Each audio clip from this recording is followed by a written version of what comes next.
Ford Motor Company, ticker symbol F.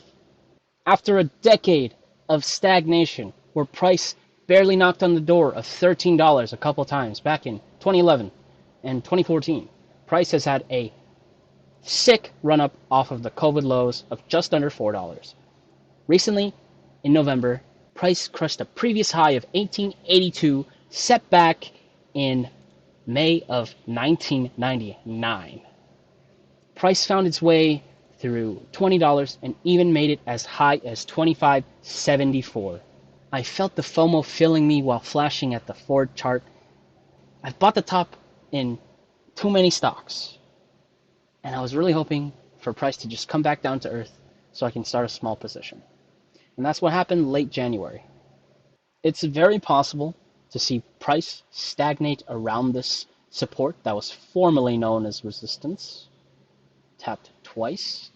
I'd imagine sellers are eyeing the gap fill as a target to the downside, but price also has a good chance of finding buyers right here in this demand that fueled the earnings gap up.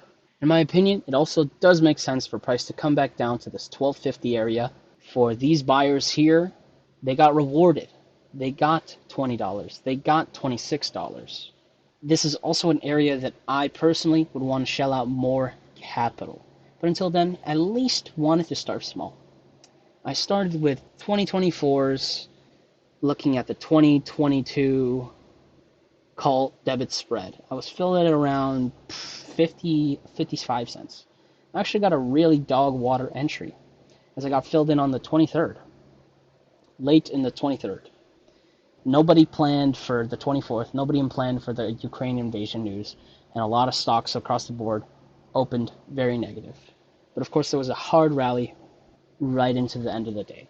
I do remember wanting to buy them at 60 cents each because I was so eager to get into the position.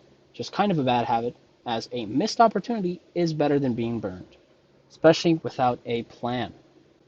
When price sinks to just above 15, I'll look to either add or maybe open the vertical itself and hold solely long calls.